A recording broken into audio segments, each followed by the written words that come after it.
How important to your writing process is your studio now compared to back when you were doing that song? I didn't have a studio back then, and it was weird. You know, Nashville's drastically different.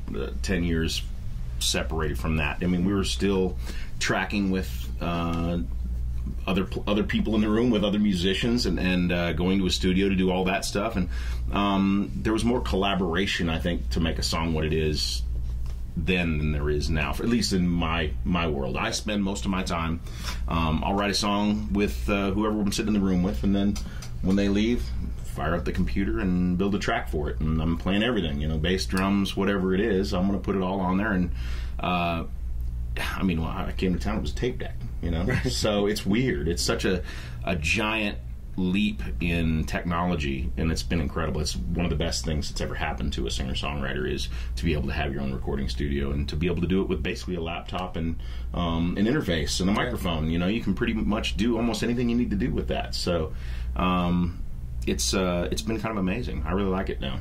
Yeah. And sometimes we've talked a lot to people in Songtown about writing 2 tracks. And I think the last time we wrote, when I came in, you kind of had a track going, and we wrote something to that. So sometimes you can even do the track before you write. Without a doubt, and I do sometimes. If it's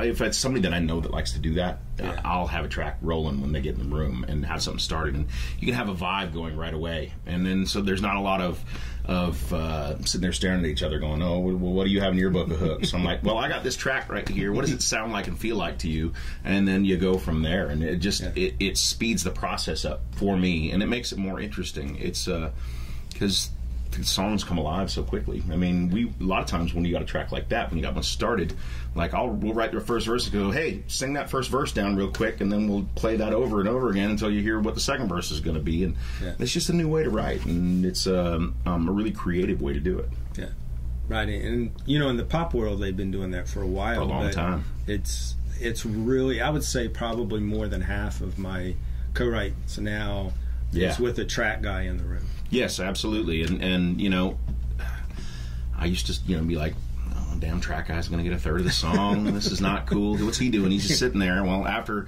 doing a lot of tracks now, there's a lot of work that goes to it. So, and you're not spending any money. It's a worthwhile thing. And most of the track guys that are successful in town are usually pretty good writers too. So and there is something about bringing a vibe and a groove, without a doubt. You know, creating this kind of base to work from is pretty cool. Yeah, absolutely. It's just a different way to write. I have respect for it, where I think before, you know, I've heard so many, track guy this. Man, track guys are invaluable if they're really good at what they do.